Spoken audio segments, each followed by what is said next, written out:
Que Deus continue abençoando a todos, amém? Vamos aproveitar que estamos em pé e abrir nossas Bíblias em Jeremias, capítulo 1. Capítulo 1 de Jeremias, verso 11 ao 12. E assim estamos mais uma vez na casa de Deus, porque Ele tem proporcionado isso e vai proporcionar até o dia da sua vinda, amém? Nada vai impedir nós de adorar a Deus todos os dias. Vai chegar um dia que nós não vamos ter liberdade de estar aqui, mas isso não significa que nossos cultos vão ser interrompidos, porque você vai ter o seu culto onde você estiver, amém? E enquanto temos a oportunidade de nos reunir todos para ouvir a palavra, eu creio que nós devemos fazer isso com o mais profundo zelo e amor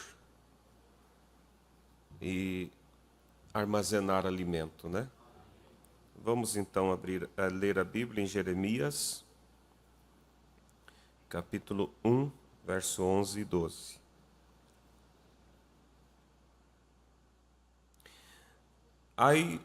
Ainda veio a minha palavra do Senhor, dizendo: Que é que vês, Jeremias? E eu disse: Vejo uma vara de amendoeira. E disse-me o Senhor: Viste bem, porque eu velo sobre a minha palavra para cumprir. Vamos ler todos juntos, 12.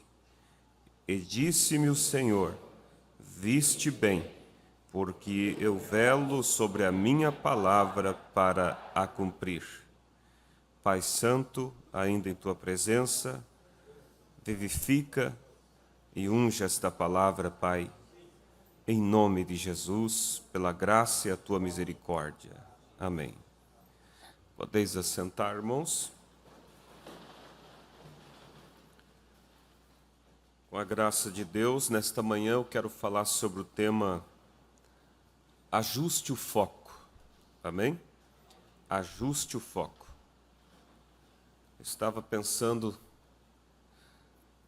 com a graça de Deus, eu quero, em alguma oportunidade, falar sobre um tema, quem deu crédito à nossa pregação. Isaías, né? Ele fala isso em Isaías 53, e ele expressa essa preocupação. Quem deu crédito à nossa pregação? Porque nós vemos Deus de uma maneira abundante falando com seus filhos, trazendo sempre uma palavra para nos impulsionar a um passo adiante, né? E às vezes, de tanto nós ouvirmos, a gente se pergunta se todos realmente estão colocando em prática aquilo que temos ouvido e aprendido de Deus. Porque Deus nunca, assim como um professor, na sala de aula, ele nunca traz uma matéria, um professor que seja responsável, ele não vai trazer uma matéria só para preencher tempo, mas aquela matéria, em algum momento, ela vai ser cobrada daquele aluno, e se ele estava atento, ele vai passar, senão ele vai reprovar.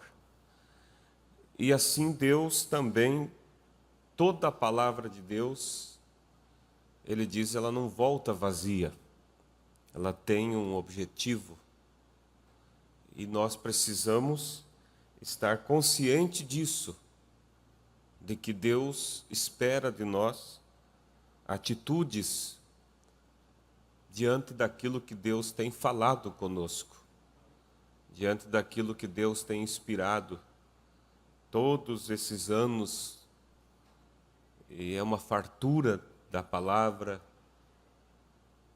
Mesmo nas quartas-feiras temos a oração, temos tido palavras tão profundas. O pastor Febroni sempre traz aquelas pepitas, e às vezes estamos em poucos na quarta-feira, mas Deus está falando e nós precisamos colocar em prática, né? E o tema que me veio ao coração, falar sobre o foco.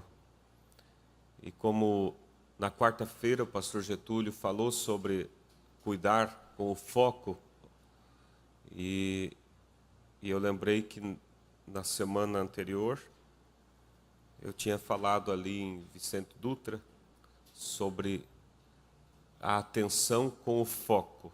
Onde está o teu foco? Então a gente vê o Espírito Santo sempre na mesma linha, nos chamando para um posicionamento. Inclusive, quando eu falei ali em Vicente Dutra, eu li, vou ler também agora, em Mateus, ou melhor, em Atos, capítulo 1. Vocês imaginem que reunião importante foi aquela que está descrito aqui em Atos 1. Quando Jesus convocou os discípulos para que se reunissem para uma última reunião, aonde ele estaria fisicamente, seria a última reunião. E ele estaria passando para eles as suas instruções, dizendo o que eles precisavam para vencer e para ver ele outra vez. Agora vamos nos transportar para aquele tempo. Imagine se essa congregação que está aqui esta manhã fosse aquela congregação, se nós fôssemos aquela congregação. E você andou com Jesus, você viu os milagres, você teve aquela sexta-feira, quinta-feira de angústia, aquela sexta-feira de tanta dor ao ver o Mestre sendo crucificado, aquele sábado de depressão e aquele domingo de glória, né? Quando Cristo ressuscita dentre os mortos, e você viveu tudo isso. Vamos imaginar que nós estivéssemos lá. E aí, a partir do domingo, a expectativa, então, de ver o Mestre, porque a notícia é, ele vive. E aí ele aparece aqui para um grupo, aparece para outro, mas separadamente, em locais separados. Mas, de repente, ele convoca uma reunião com todos, e seria sua última reunião. É lógico que nós estaríamos com muita atenção para saber o que é que Cristo tem a nos dizer. Agora, nós estaríamos assim, com essa atenção, se hoje nós estamos atentos ao mover de Deus. Se nós hoje não estamos atentos ao mover de Deus, se o nosso foco não está ajustado, nós estaríamos lá também com o foco desajustado. Exatamente como esses irmãos aqui, que é relatado nas Escrituras. Jesus, em Atos 1, veja só. E estando com eles, determinou-lhes que se... vamos ler do 3 aqui, ó.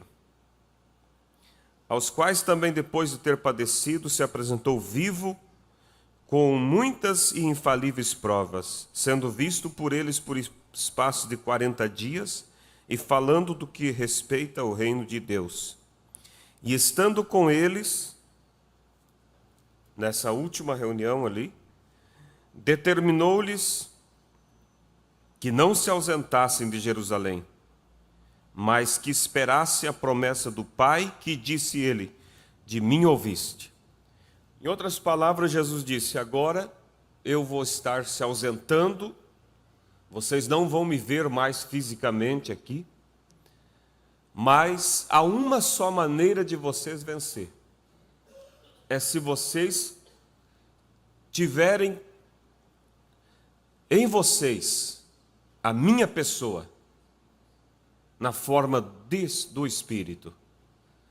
Daí ele disse: então eu estou subindo agora, mas eu vou voltar. Você não se ausente daqui de Jerusalém, fique em oração, porque eu vou descer para viver agora em vocês.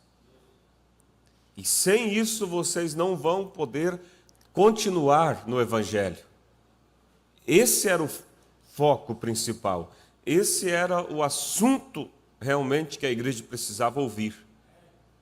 Mas aqueles irmãos estavam com o foco totalmente desajustado. Olha só. Então ele disse que ficasse em Jerusalém, esperasse a promessa do Pai, que disse ele: de mim ouviste.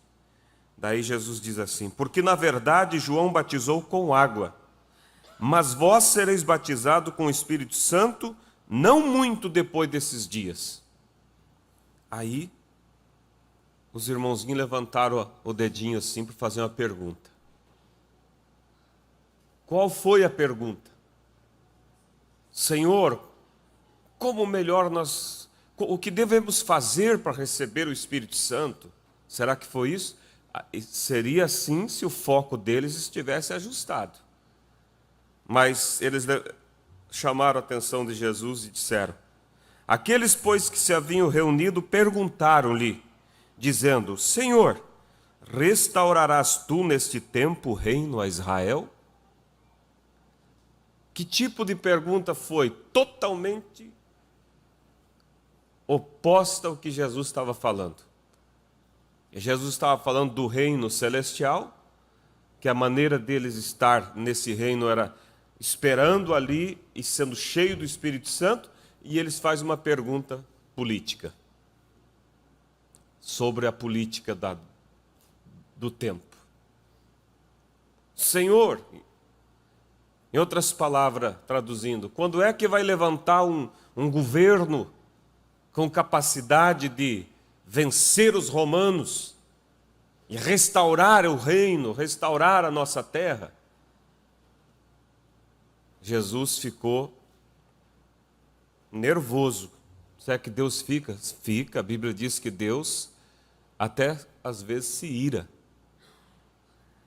E Jesus então chamou a atenção deles firme e disse-lhes: não vos pertence saber os tempos ou as estações que o Pai estabeleceu pelo seu próprio poder. Quer dizer, deixa as coisas acontecer, vocês não precisam estar preocupados com isso. Mas recebereis a virtude do Espírito Santo que há de vir sobre vós, e ser-me-eis testemunhas, tanto em Jerusalém como em toda a Judéia e Samaria e até aos confins da terra. Quer dizer, é isso que vocês precisam. Receber o meu Espírito para ser minhas testemunhas. Não saber quem vai ser o próximo presidente. Quando que vocês vão ser livres dos romanos. Mas saber a necessidade de receberem o batismo do Espírito Santo. Então, eles estavam, irmãos, com foco desajustado. Eles estavam com a preocupação em coisas terrestres. E aí nós nos perguntamos, e nós hoje, qual é o nosso foco? É os estudos? Não está errado, desde que não seja este foco em primeiro lugar. É o carro novo? É as coisas, os entretenimentos que tanto tem? Lembrando que essas coisas podem nos fazer idólatras. Porque idolatria é tudo que você coloca entre você e Deus. Se os estudos estão em primeiro lugar, você é um idólatra. Se os entretenimentos estão em primeiro lugar, você é um idólatra. Se a família está em primeiro lugar, você é um idólatra. E a Bíblia diz que os idólatras não entrarão no reino dos céus. Então nós devemos saber qual é o foco que nos está direcionando nesta era final, nesse tempo final, nesse momento, irmãos, decisivo, porque nós olhamos muito o que foi e até nos escandalizamos, como desses irmãos aqui. Mas aí eu digo, a nossa posição hoje nos indica qual seria a nossa posição se estivesse nessa reunião de Jesus. Se a nossa posição está mais focada nos tempos naturais, políticos e coisas da hora, nós estaríamos fazendo a mesma pergunta para Jesus Cristo e levando o mesmo puxão de orelha que aqueles irmãos levaram. Na mensagem Olhe, o profeta, eu vou ler alguns parágrafos dessa mensagem. No 35 ele diz assim: porque é necessário você estar olhando, mas olhando para o alvo que Deus espera de nós. Todos estão olhando para alguma coisa. Você pode estar olhando para o momento em que você vai chegar em casa, para o jantar. Poderá haver um piquenique nesta tarde, e você levará sua família. Poderá haver alguma outra coisa na semana que vem, que você está preparando para os vizinhos virem, ou algum amigo. Mas todos estão olhando para alguma coisa. Não há ninguém neutro. Só os mortos que desativam e não olham para mais nada. E como um grupo de crentes hoje, reunidos aqui, quando nós lemos a mensagem, irmão, nós temos que entrar dentro desse espírito do qual Deus está tratando através do profeta. E como um grupo de crentes hoje reunidos aqui, nós queremos fixar nossos pensamentos, nossos princípios e coisas na vinda do Senhor. Esse é o foco que Deus espera de nós. Há muitos anos o pastor Febrando pregou uma mensagem aqui, falando sobre, usando o tipo do encontro, do casamento natural. Que aquela moça, no dia do casamento, ela está, tudo que passa ali, está focado no casamento. Não só no dia, mas as semanas e dias que antecedem, tudo que se fala naquela casa é sobre o casamento. Qual vai ser a cor do tapete, como vai ser o arranjo, como vai ser os enfeites e assim por diante. E se chegar alguém naquela casa que não sabia do evento, em poucos minutos ele vai entrar na atmosfera do casamento, porque tudo que fala é sobre isso. E aí eu lembro que o pastor falou assim: e se nós não estivermos nessa expectativa, como uma moça vive a expectativa do casamento, nós correremos o risco de perder o arrebatamento. Então, qual é a tua expectativa? Ou você passa uma semana, um mês, ou até um ano sem pensar naquele encontro com Cristo? Não, irmãos, isso tem que ser diariamente. Tudo que você olha te reporta ao encontro com Cristo. E como um grupo de crentes hoje reunidos aqui, nós queremos fixar nossos pensamentos, nossos princípios e coisas na vinda do Senhor. Olhando para Cristo, que aparecerá pela segunda vez sem pecado, para a salvação daqueles que creem e estão esperando por sua vinda. Deus aqui, de acordo com o escritor, está nos convidando para examinar e olhar para isto.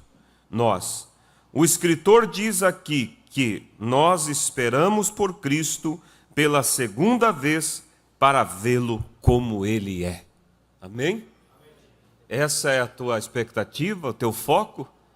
Esperando a vinda de Cristo, naquela expectativa de conhecê-lo como Ele é. Fisicamente olhar para Cristo, fisicamente tocar em suas mãos, abraçá-lo. Esse é o foco. Esse é o nosso foco. O diabo está tentando desviar o foco dentro da própria mensagem, tirando essa expectativa de ver Cristo fisicamente, como que que ele agora somente é a coluna de fogo. São absurdos. Mas a noiva não vai perder o seu foco. Por isso, deixa eu abrir um parênteses aqui, irmão. Por isso, quem acha que doutrina não tem nada a ver, você está muito enganado. Porque o que faz errar o alvo é o foco, fora do alvo. E o diabo não vai inventar uma doutrina, uma interpretação errônea da mensagem só para fazer barulho. Ele vai fazer isso para fazer as pessoas perder o alvo, perder o arrebatamento. Para muitos, Nova Jerusalém não existe. Aquilo somente é um tipo da noiva. E as pessoas esquecem, irmãos, porque às vezes parece ser tão inteligentes e no fundo você vai ver que a mente é tão pequena, é tão limitado, não conseguem ver as coisas de uma maneira mais ampla.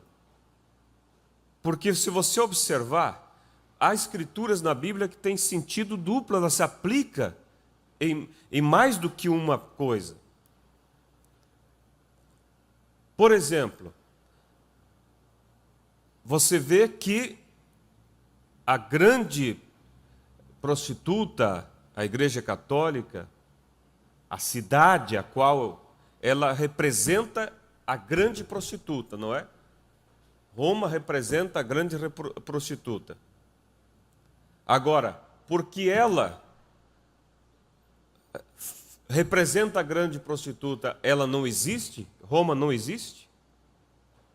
É uma pergunta. Quando você fala sobre a grande prostituta, está falando sobre Roma, não é? Que é a igreja prostituta. Mas então Roma não existe? Se alguém acha que não existe, vai aonde vende passagens aéreas e você compra uma passagem e vai lá ver se... E você vai ver que Roma existe fisicamente. Ah, mas a Bíblia diz que ela é a prostituta. Sim, fisicamente é uma cidade que representa uma mulher. Ah, mas a Bíblia, o profeta diz que a Nova Jerusalém, a Bíblia diz que representa a noiva. Sim, a Nova Jerusalém representa a noiva, mas ela existe fisicamente. E na mensagem das eras o profeta diz que os anjos a contemplam extasiados. O profeta diz: a Nova Jerusalém já está pronta. Estou falando coisas, irmãos, que eu ouvi. E o diabo tentando desviar o foco. Mas a noiva permanecerá, irmãos, com o foco em Cristo, no encontro físico com Ele. No encontro físico com Cristo, onde nós o veremos, a Bíblia diz, como Ele é. Porque fora disso, irmãos, se não fosse por isso, não teria o porquê lutarmos. Porque toda a nossa luta, todo o nosso esforço é para ver Jesus. Para ver aquele que nos amou. Fisicamente, irmãos, poder fazer como João, reclinar a sua cabeça sobre o peito de Cristo e ali conversar por toda a eternidade. E esse dia se aproxima. Está tão perto, não deixe o diabo desviar o teu foco. Trabalhe, disse o profeta, como Cristo viesse daqui a 100 anos. Se você pode fazer um financiamento para comprar o seu terreno, faça. Mas faça dentro do alcance que você pode pagar. Ah, mas a Bíblia diz que não devemos dever nada a ninguém. E o profeta disse que a noiva não terá rabo, ou seja, ela não vai subir deixando dívidas. Exato. Mas para tudo isso temos um profeta. E ao profeta foi perguntado sobre isso. E ele disse, o aluguel, as prestações, essas coisas não são dívidas, até que não vençam. Agora, depois que venceu e você não pagou, você foge da pessoa e faz outra dívida, aí você é um devedor. Ah, mas e se eu não der conta? Às vezes pode dar perder o emprego, alguém fica doente, e aí descontrola o orçamento e aí eu vou ficar devendo. Dê satisfação. O profeta ficou devendo e ele foi para aquele homem da farmácia e disse, olha, eu estou endividado, deu problemas com a família, problemas de saúde, tudo isso, mas eu quero dizer para o senhor, eu vou pagar cada centavo do que eu lhe devo. Só que daí o profeta diz, eu sou um cristão, primeiro eu vou acertar meus dízimos e então eu vou pagar essa conta. E o homem diz, fica tranquilo, Billy. A partir dali ele não era mais um devedor, porque ele tinha dado satisfação. E aquela dívida vencida, agora não era vencida, porque ele, vamos dizer, refinanciou com aquele farmacêutico, dizendo, eu vou pagar, só que eu vou pagar agora não como estava aqui, tanto por mês, vou pagar de acordo com a minha capacidade, de acordo com o que eu estou passando agora, a situação que eu estou enfrentando. Então o cristão ele vive assim. Aí não há perigo de você perder o arrebatamento. Amém? Mas viva focado em Cristo. Disse o profeta mais, plante as batatas, mas não se embarace com os baraços dela. Quer dizer, faz teus negócios sem que você venha se comprometer, complicar a tua vida espiritual e assim por diante.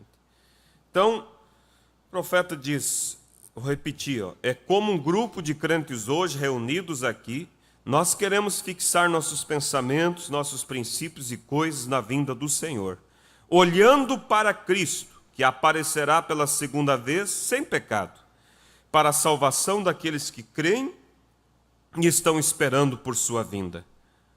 Deus aqui, de acordo com o escritor, está nos convidando para examinar e olhar para isto. O escritor diz aqui que nós esperamos por Cristo pela segunda vez para vê-lo como Ele é. Parágrafo 46. Aqui o profeta fala sobre ajustar o foco. E o tema é ajuste o foco. Meu rapaz Billy, outro dia, me deu uma câmera. E ele me mostrou um objeto. Ele disse, papai, tira uma foto daquilo lá. Bem, é uma câmera Petra de 35 milímetros. E eu peguei a câmera e olhei no objeto. Lá havia uns 3 daqueles objetos. Um cacto saguaro. E eu vi um talo, 2 talos, 3 talos. Olhou num objeto para tirar foto, estava vendo 3. E eu peguei de novo, olhei e lá estava só um talo agora. Olhei de novo e lá estavam os 3 talos. Bem, bem desse jeito algumas vezes, quando ficamos fora do foco. Há um ajustador de foco. Nós tentamos colocar alguma coisa de Deus lá atrás, em algum lugar. Põe uma profecia que é para hoje, para outro tempo. Nós tentamos colocar alguma coisa de Deus lá atrás em algum lugar, ou alguma outra coisa. Talvez não tenhamos usado nosso ajustador de foco. Deixe o Espírito Santo tirar nossas ideias de nós e nossas teologias de igreja e deixe o ajustador de foco chegar e nos conectar. E você não verá 3 ou 4, você verá um objeto de Deus. Entende? Olhando pela mesma câmera, um homem pode ver uma coisa, mas sua inteligência lhe dirá que há somente um talo lá. Compreende? Amém? Olhando pela mesma mensagem, uns vê tantas coisas que não existem. Mas quando você ajusta o foco, e esse ajustar o foco é olhar só para aquilo que disse o profeta. Mas quando olha pela mesma mensagem, com suas ideias, suas interpretações, vai ver 3 talos, quando na verdade tinha um só cacto. E aí fica a confusão. Parágrafo 58 e o 59. Nós olhamos para a aparição de Cristo, o mesmo Jesus. Ele disse quando estava na terra: um pouco que o mundo não me verá mais, mas vós me vereis, porque eu estarei convosco até o fim do mundo. Aquele mesmo que pôde direcionar a palavra e ser a palavra e direcioná-la diretamente ao alvo, o mesmo Senhor Jesus está aqui nesta manhã na forma de Espírito Santo para direcionar nossos pensamentos e focá-los em sua palavra, em direção ao vivo e verdadeiro Deus, para um propósito, uma realização. E se apenas deixarmos que Ele faça isto, Ele focará a palavra exatamente no lugar que provará que Ele é o mesmo ontem, hoje e eternamente. Depende do que você quer olhar. Nós precisamos focar nossas vidas melhor. Nós precisamos focar nossas vidas. Não no que alguém mais diz, mas focar nossas vidas em direção a Ele. E Ele é a palavra, entende? Se nós colocarmos nossas vidas alinhadas com a palavra, então a palavra e nossas vidas se tornarão a mesma coisa. Ele disse: se vós estiverdes em mim e minhas palavras estiverdes em vós, pedireis tudo o que quiseres e vos será feito. Em verdade vos digo que se disseres a esta montanha, mova-te, e não duvidares em seu coração, mas creres que o que disseres acontecerá, terás o que disseres. Ó, que coisa! Não o que eu disser, mas o que você disser, você terá, porque você e ele se tornam o mesmo, porque a mente que estava em Cristo está em você, e a mente que estava em Cristo era para cumprir a palavra do Pai, Ele era a palavra. Aí está você. Então você e a palavra estão focados juntos.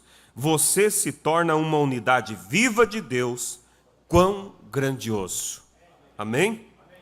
Estamos acompanhando? É estar focado na palavra e não nas nossas ideias. Ainda o parágrafo 99,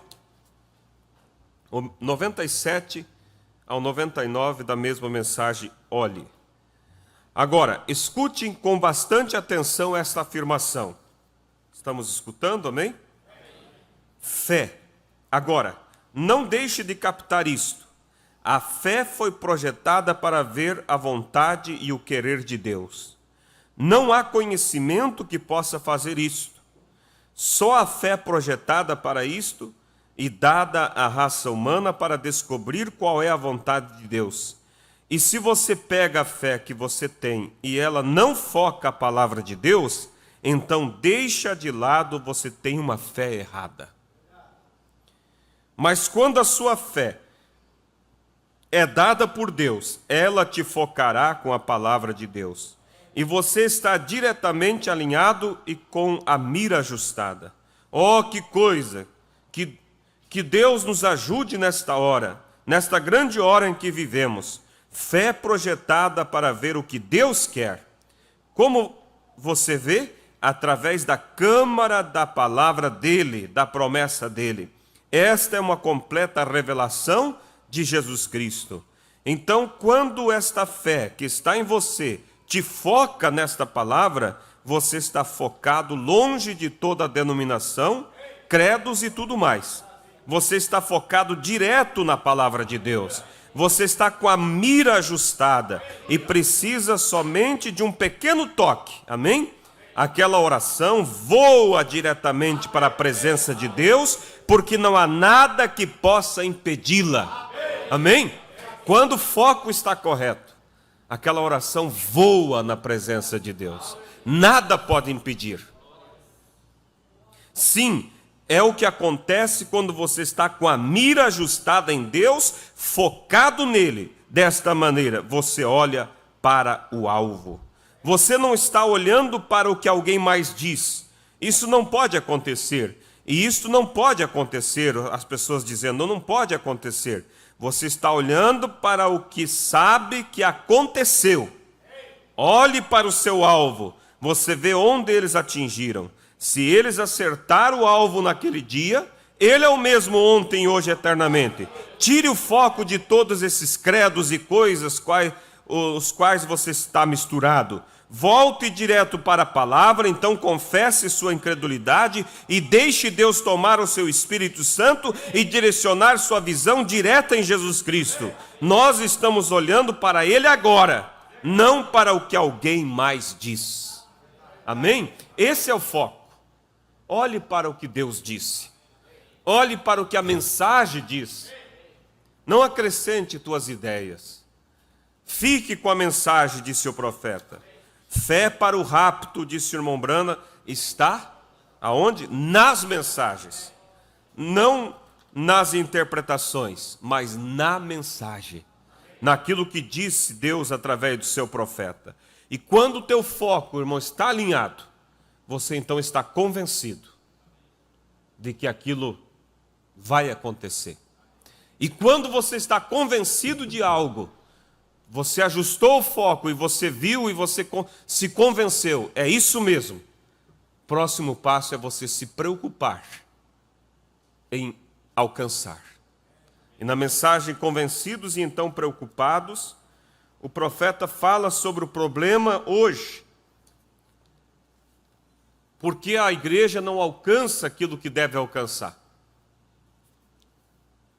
Ou é porque o foco está errado, ou é porque não está convencido. E a razão de não estar convencido é porque o foco está desalinhado. Não está vendo. Não está vendo o juízo de Deus vindo sobre a terra. Não está vendo que os minutos estão se esgotando para o arrebatamento acontecer. Ah, mas precisa acontecer isso ainda, precisa ser implantado aquela única moeda mundial. Irmãos, hoje tudo está monitorado, tudo está controlado pela tecnologia.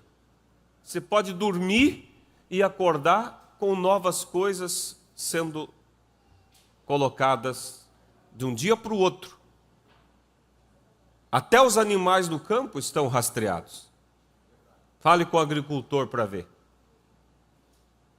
O governo sabe quanto gado ele tem. Se ele matou um para se alimentar, se ele vendeu, se ele trocou. Tudo. Quanto mais o ser humano.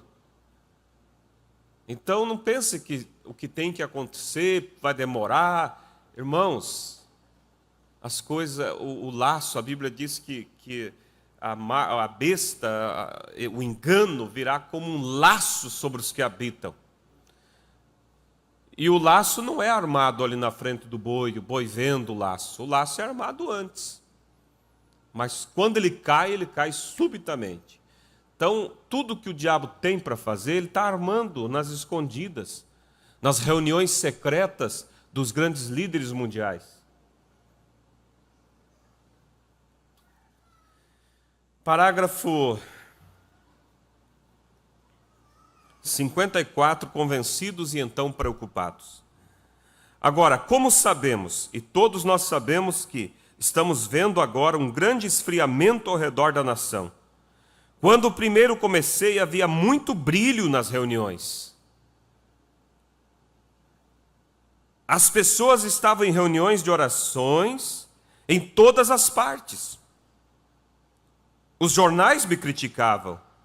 Uma mulher viajou 3 milhas de táxi. Ou melhor, 3.000 milhas de táxi, apenas para ir à reunião no Canadá.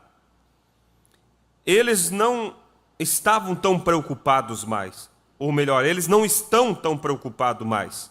Parece que há uma queda. E parece que não há muita preocupação. Não há de modo algum. Não como deveria haver. Muito pouca preocupação. As pessoas estão entrando em depressão, esgotamento, por excesso de preocupação. Mas não preocupação pela palavra. Preocupação em conquistar, em manter o status. Porque a preocupação justa pela palavra de Deus não te leva a um estresse. Porque Deus vai suprir, vai te ajudar. Amém? Olha, ministros orando pelo povo sobre o batismo com o Espírito Santo. Eles não descansavam enquanto não recebessem o Espírito Santo. Mas o que vemos hoje, irmãos, é muitas tentadinhas. Um jejum, 1 ou 2 orações pelo batismo do Espírito Santo e logo. Parece que quanto mais oro, mais problema vem e desanima. Quando você está preocupado, você vai firmar naquele propósito até você alcançar. Me perdoe, eu disse o 57. A preocupação agora é, apenas venha e una-se à igreja. Parece que perderam a visão daquela oração e a obrigação como costumava ter. Aí está algo que aconteceu. Eu apenas gostaria de saber o que era isto. E agora eles parecem não estar preocupados. Você pode visitar esta igreja ou chamar as pessoas para virem ao altar. Isso eu me preocupo, irmãos. Quantos cultos que um simples toque faltava espaço no altar. Pessoas chorando realmente. E às vezes eu vejo Deus vir, falar, e poucos se movimentam para buscar aquela presença. Por que não há mais preocupação? Onde está o nosso foco?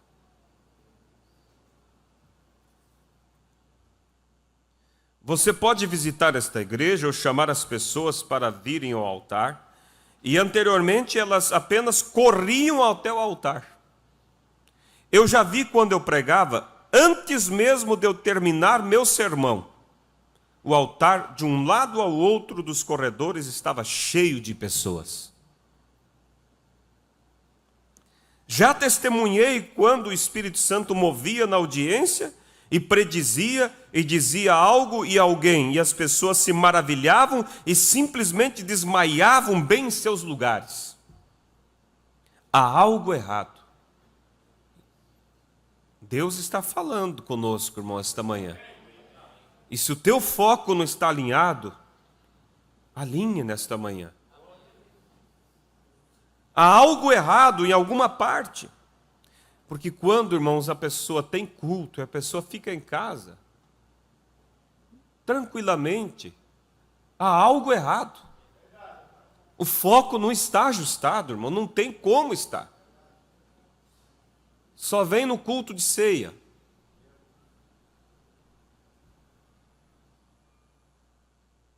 Ou como católico, né? Não católico atual, porque o atual hoje é 3 vezes na vida que vai na igreja. Quando nasce, quando casa e quando morre. Mas os mais antigos, eles iam uma vez por semana. E às vezes tem pessoas que também é assim, ó, na mensagem, né? Indo num culto está bom. Irmãos, nós dedicamos tantas horas por dia para o trabalho, para a família e para Deus, por que tem que ser menos? Por que para Deus, se eu fui domingo de manhã, não preciso domingo à tarde? Há algo errado em alguma parte, continua fazendo a mesma coisa, continua sendo o mesmo evangelho. Eu nunca mudei, nem um pouquinho, desde que comecei. Eu apenas comecei com a nua e crua palavra de Deus, e desde então eu permaneci exatamente nela.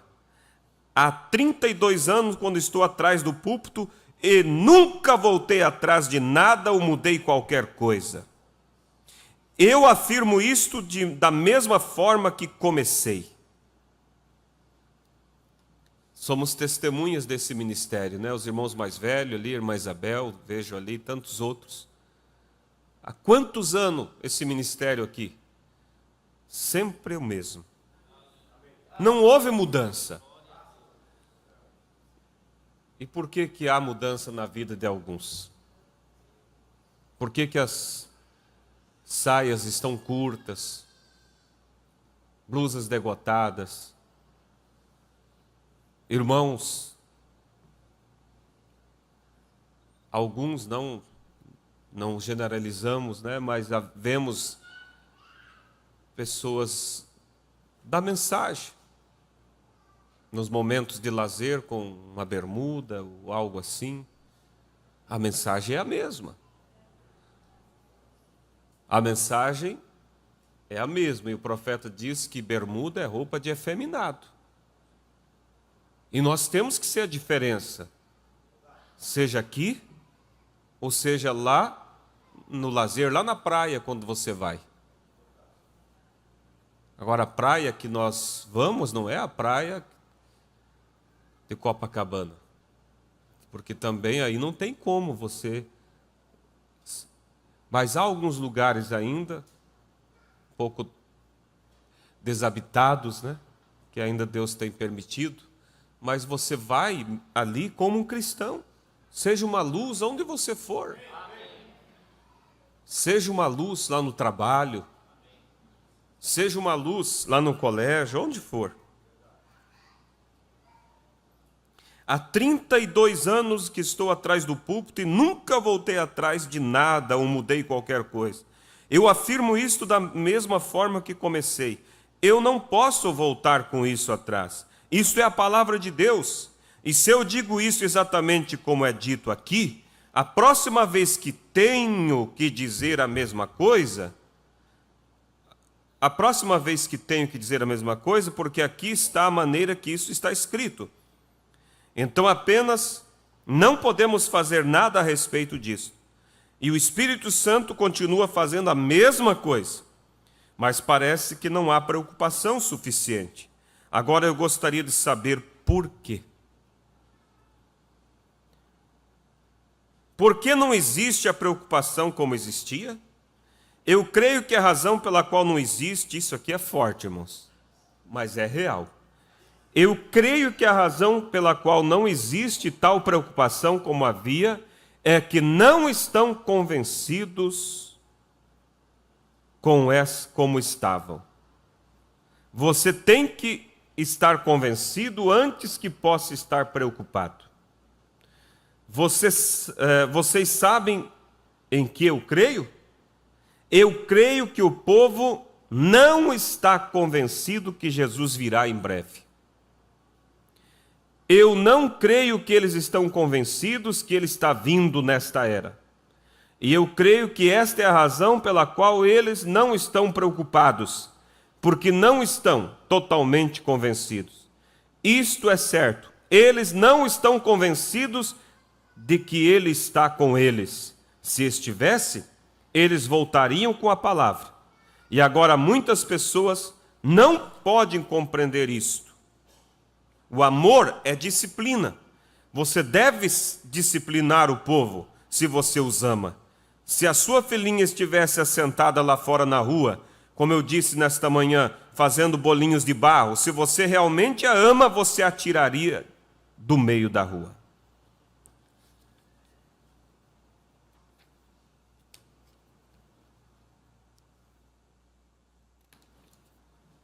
Parágrafo 111.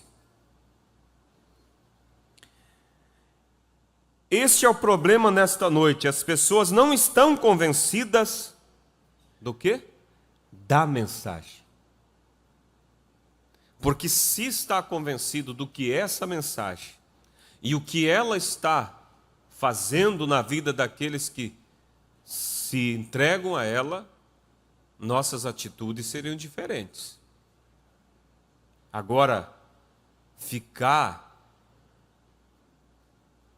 cultivando ressentimento com esse irmão, com aquele irmão, dificuldade com isso, com aquilo, é porque não está convencido com a mensagem. Quando você está convencido, irmão, você passa por cima. Abraão estava convencido do chamado dele.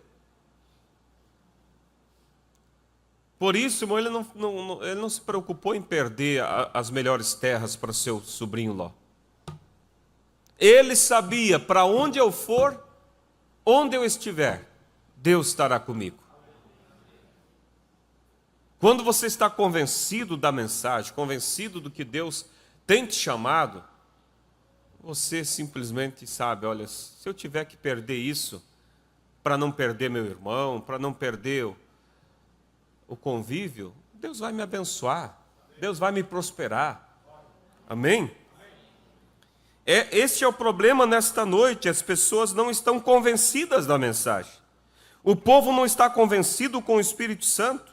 Se você realmente estivesse convencido, então você ficaria preocupado. Você faria tudo o que pudesse fazer. O que você tivesse que fazer com isto. Você diz, bem, irmão Brana, eu não sou um pregador. Bem, você pode fazer algo também. Recorde, uma vez que tivemos uma reunião, havia um fazendeiro que foi salvo e se encheu do Espírito Santo. Ele não tinha nada exceto sua experiência e um caminhão. Ele não era um pregador, ele não sabia falar, ele só tinha experiência, fui um salvo. Ele tinha experiência de ser um salvo e um caminhão. E o que ele fez? Olha o que o profeta diz, ele se convenceu. Ele não tinha nada exceto uma experiência e um caminhão.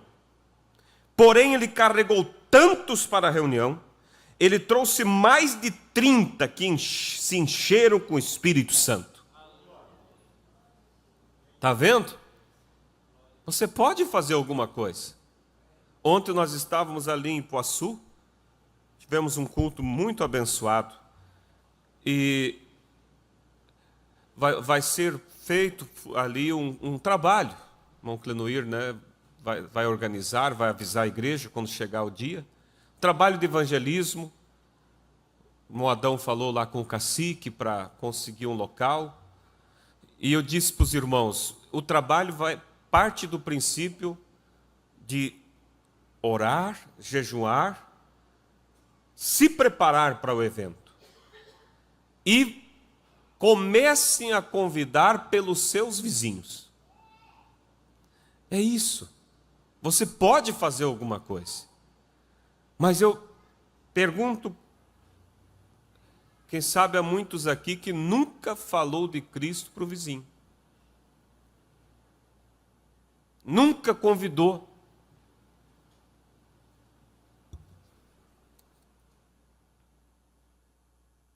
Então o fazendeiro não tinha nada a não ser a experiência de ser um salvo e um caminhão.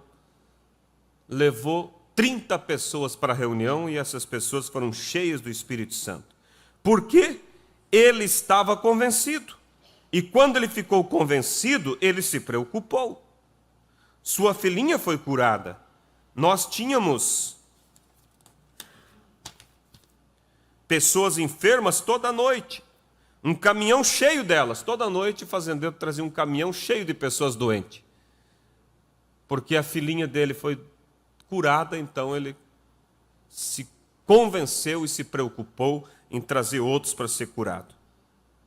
30 receberam o Espírito Santo. Veja, ele estava convencido de que isso estava certo, então ele se preocupou com as outras pessoas.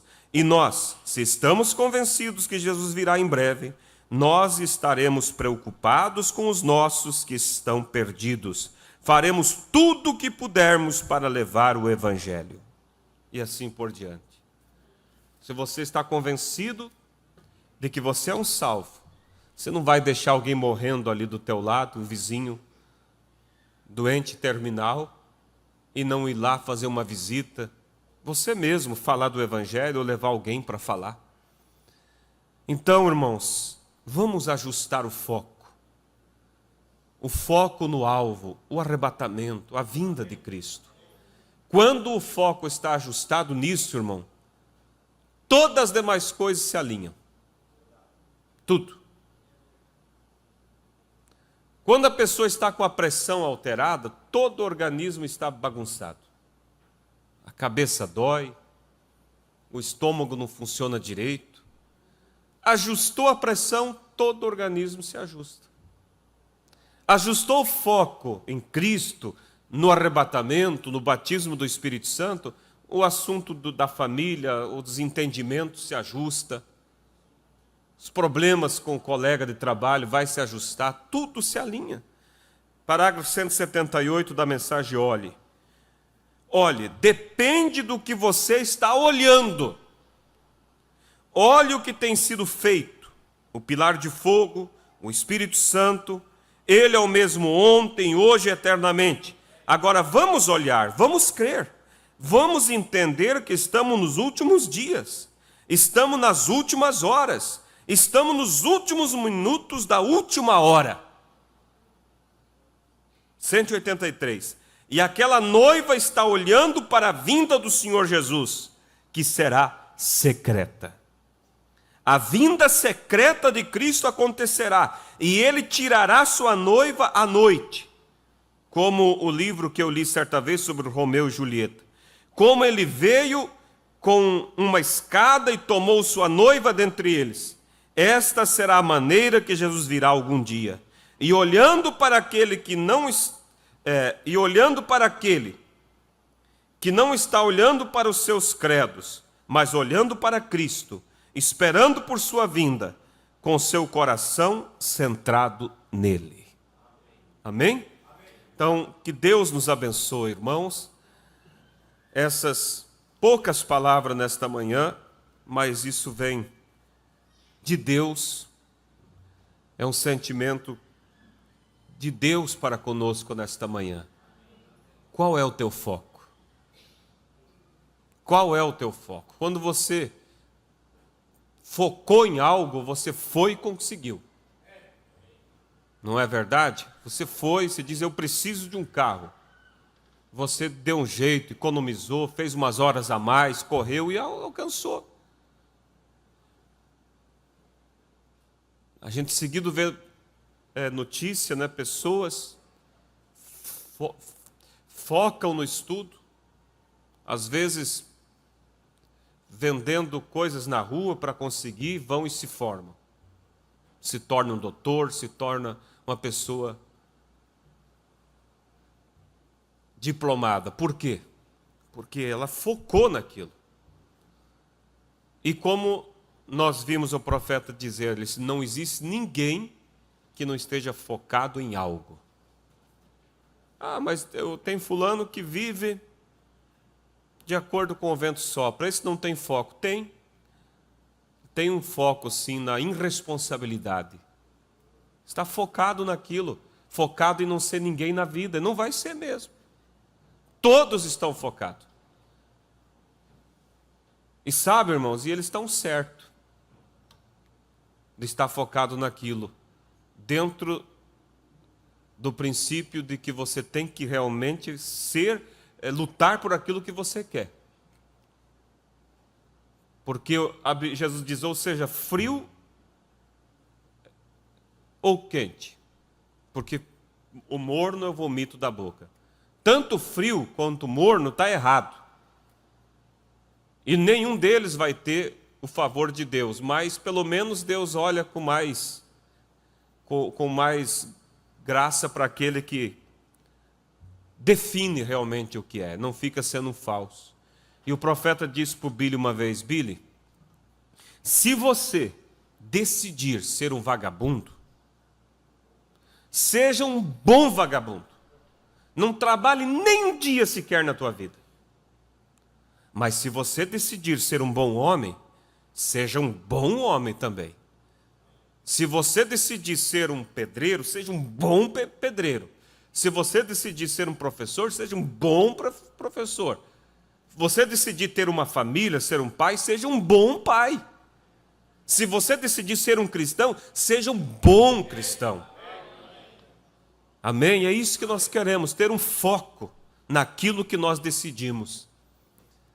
Vamos nos colocar em pé, irmãos. Eu espero que isso possa nos ajudar nesta manhã. Lembra que as coisas não estão indo bem na família, no trabalho. Você diz, mas está tudo errado. Irmãos, o alinhamento está errado. Carro, quando o alinhamento está errado, irmão, come pneu. Pneu era para 40 mil, durou 15 mil quilômetros.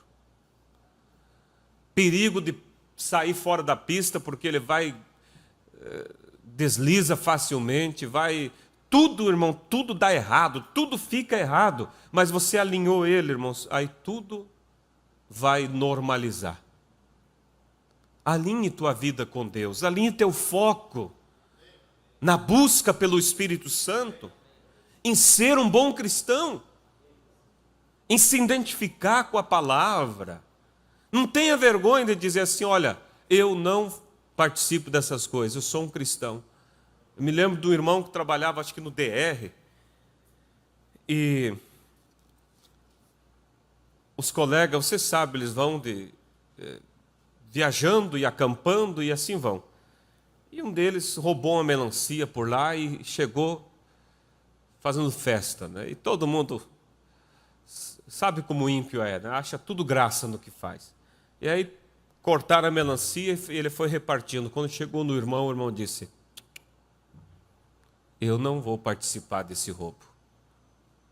Você tem um foco, você tem um objetivo, você se identifica. Você se identifica com a tua fé. E isso é honrável diante dos olhos de Deus. Aquela moça vem para esse moço cristão lá no colégio, manda um recadinho, isso e aquilo. Às vezes a pessoa fica se achando importante. Chega e diga, olha, não perca o tempo. Eu sou um cristão, meus princípios são diferentes. Aí o rapaz diz para a moça, não, mas eu fico crente. Diz, olha, se você quer ficar, se tornar um cristão por causa da sua alma, é boa coisa que você faz. Mas se é por causa de mim, pode esquecer. Você tem que ter princípios. Aí quando você se identifica, você consegue realmente viver a vida cristã. Agora, se vai querer viver camufladamente, o foco está desalinhado. Vamos fechar nossos olhos. Precioso Deus, palavras não vão, ó Deus, fazer alcançar o alvo, mas o teu Espírito pode fazer. Por isso, tome essas palavras e vivifica, Pai. E me ajude, Pai, cada um de nós, eu creio que todos nos incluímos, uns em maior proporção, outros em menor, mas nós precisamos alinhar melhor o nosso foco com o objetivo que o Senhor tem chamado. Pai querido, eu peço por aqueles que estão levando prejuízos na fé, prejuízos, ó Deus, espiritualmente, por estar com o foco desalinhado, Pai. Que eles possam nesta manhã sair daqui, propondo a Deus e dizer, eu vou alinhar o meu foco, eu vou tirar a minha Bíblia, lá do guarda-roupa, de onde estiver, e vou começar a lê-la. Eu vou pegar as mensagens, vou começar a estudar, eu vou orar, eu vou buscar mais a presença de Deus, eu vou ouvir mais coisas boas, eu vou deletar do meus celular, de onde for, aquilo que não é próprio para um cristão. Ó Deus, ajuda a igreja, Senhor, a alinhar o foco, ajuda os moços e moças a alinhar o foco com a palavra, a alinhar o foco com o arrebatamento, meu Deus. E eu sei que tudo vai se alinhar na vida, ó Deus, o bem-estar na família, o bem-estar, ó Deus, no dia a dia, tudo vai se alinhar, porque o Senhor disse: busca em primeiro lugar o reino de Deus e sua palavra, e as demais coisas vos serão acrescentadas. Meu Deus, não deixa isso cair por terra. Ajuda meus irmãos, Pai. Ajuda os que estão ouvindo pela internet, os que vão ouvir ainda. Nos ajude, Pai. Em nome do Senhor Jesus Cristo nós te pedimos. Nos ajude, nos inspira para sermos melhores cristãos e melhores cristãs. No nome de Jesus Cristo nós te pedimos, para a tua honra e para a tua glória. Amém, Jesus. Amém. Glórias a Deus.